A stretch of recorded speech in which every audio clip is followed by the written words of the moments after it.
معصومين سيما الإمام المنتظر الحجة الثاني عشر روحي وأرواح العالمين لترى بمقدمه الفداء.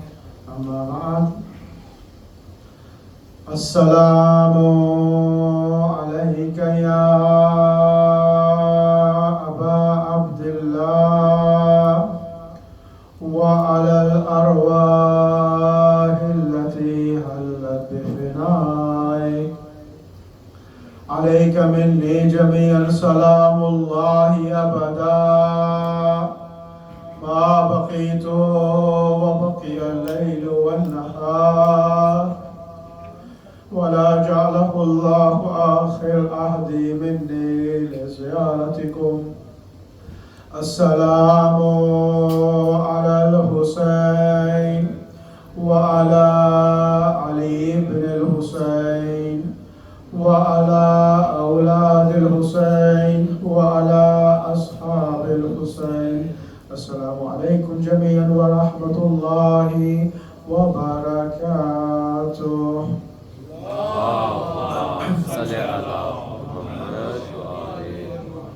وقال الإمام عليهم السلام: إن الله خلقنا من إليين، وخلق أرواحنا من فوق ذلك، وخلق أرواح شيعتنا من إليين، وخلق أجسادهم من دون ذلك. فمن أجل ذلك القرابة بيننا وبينه، وقلوب تحن إلينا. الصلوات. اللهم صل على محمد وآل محمد. May Allah subhanahu wa ta'ala accept our azan, and may Allah subhanahu wa ta'ala make us from the Ansar of Imam Hussain and Imam Zamana Ajjalallahu ta'ala Faraj Sharif. And may Allah subhanahu wa ta'ala, by the barakah of this mahfil, bless us with istighfar and tawbah of hur, and increase our tawfiqat, and make us amongst the Ansar of Imam Zamana Ajjalallahu ta'ala Faraj Sharif. And those brothers and sisters who have come with this intention that we are going for the majlis of Bab al-Hawa'ij Ali Asghar, and those sisters and brothers who have bought niyaz today, may Allah subhanahu wa ta'ala accept their dua al-ajl inshallah.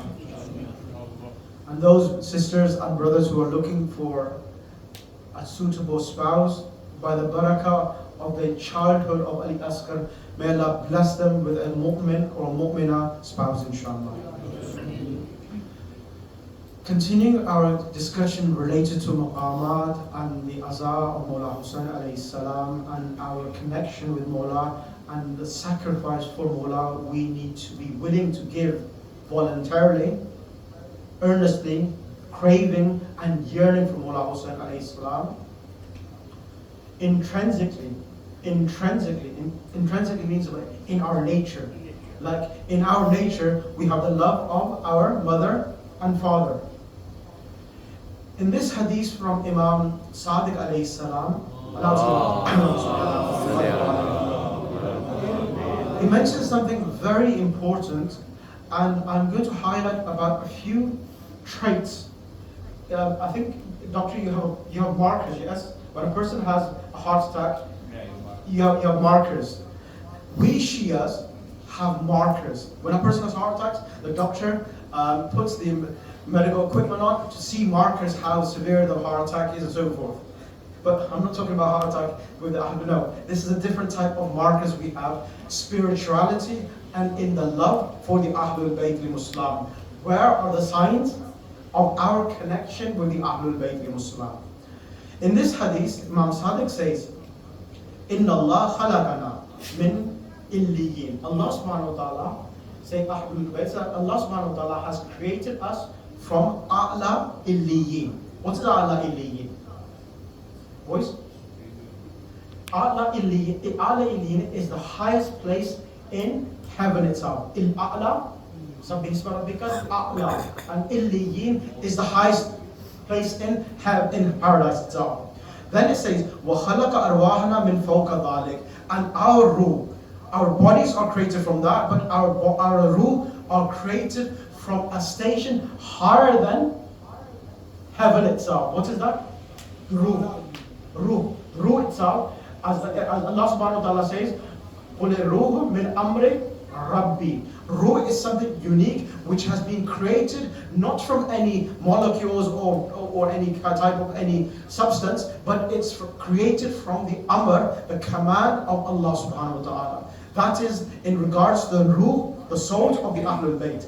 And then it says, وَخَلَقَ أَرْوَاحَ شِيعَتَنَا.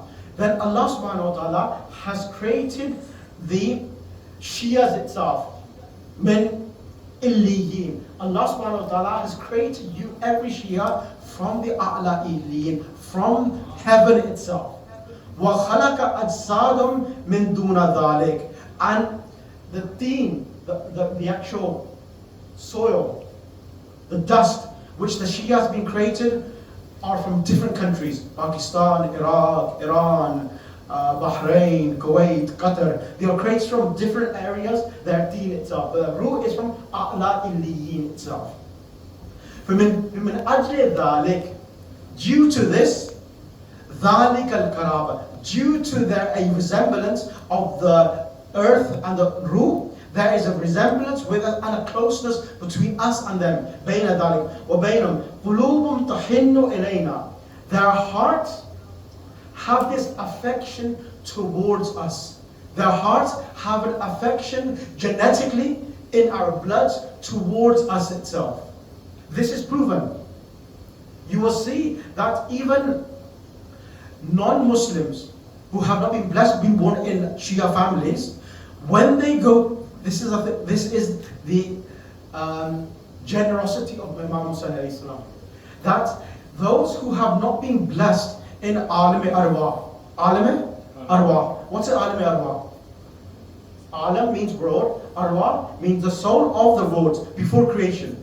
When they were not blessed to become the Ansar and the Shias of Mullah Hussain alayhi salam, the barakah of Mullah Hussain is so great. Mullah Hussain alayhi salam gives them another chance in this dunya. Gives them another chance in this dunya. And when they go to Karbala, they are able to. What happens when a car battery is flat? What do you need to do? Charge it how? Jump leads. Come on. You have jump leads. You need a shock. So those, be it Sunnis, if there's Sunni sisters sitting there, any revert sisters sitting, this is what happens, is that when they go to Karbala, Sunnis are also blessed in this tawfiq, that they're able to go to Karbala. Why? Because there was some species, or within their DNA, there was some markers of the love of Mawla Ali in their heart, which was left in that.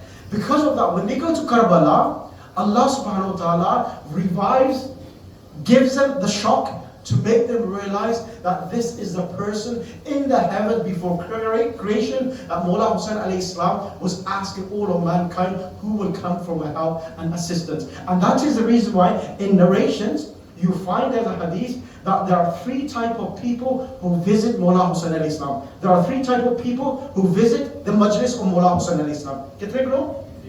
Three types. One is Hizbullah. So the people who come to our majlis, one is Hizbullah, the other is Hizbu Rasulullah, and the third is Hizb Ahl Bayt Rasulullah. What are you saying? Hizb of Allah are the Christians and the Jews. They belong to the party of Allah who believe in a God.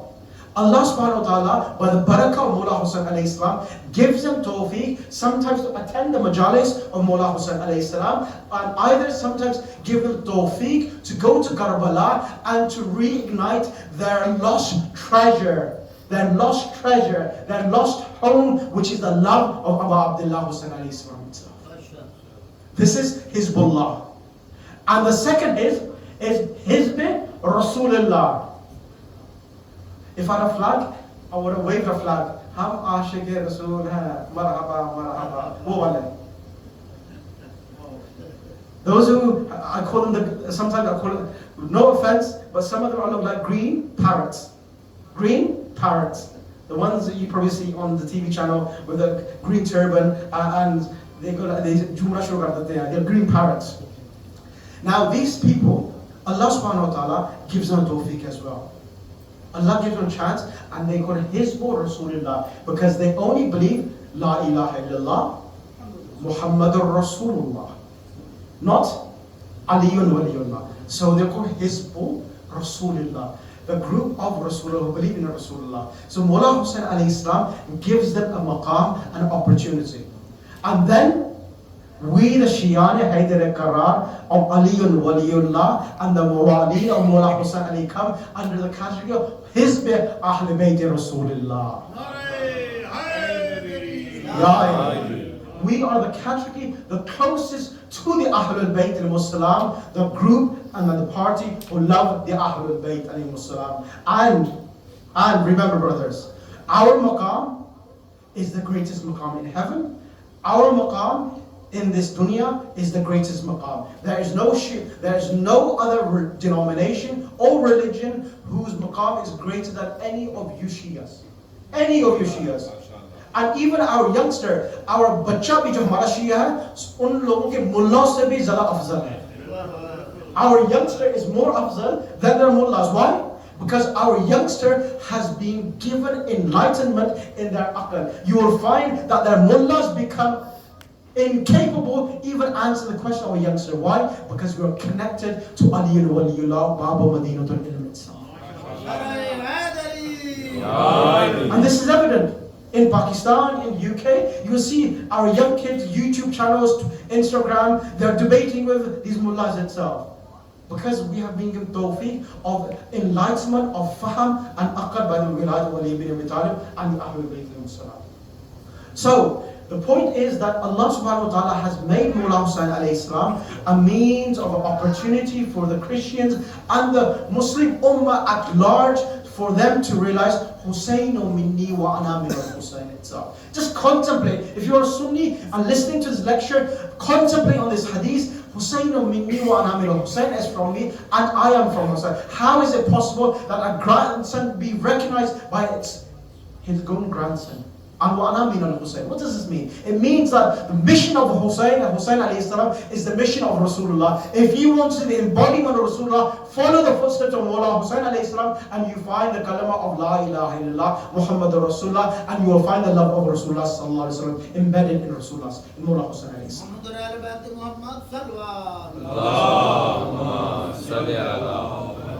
Coming back, it says in the hadith that we, the Shias and us, there is an affection. Do you know when you are in at school and sometimes you fall down and you come home, your mom says, I knew something was going to happen to you today. Has that happened to anyone? Yeah? It's because of the ruh connection with you itself. This is the same type of connection and even more greater connection we have with the Ahlul Bayt al-Muslim. Realize every Shia, we Shias cleanse, especially you youngsters, cleanse yourself from any sins. Cleanse yourself from committing any sins. Because Imam Hussain, it knows you, knows your dad, knows your lineage, who you are as an individual itself. And when, let me read this hadith from Imam Musa Qadim alayhi salam and Imam Sadiq alayhi salam. I'm going to reassure this, that you need to, from today, make an ahad and a promise. Like your mother said to you, Beta, ye kaam nahi karna. Aap apne Mola ke saath ahad kare, who is more compassionate than our own mothers. Imam says, Ma min ahadin min shi'atina yamrudu illa maridna li marade. There is no one among our Shias who falls ill except that we are saddened by his illness.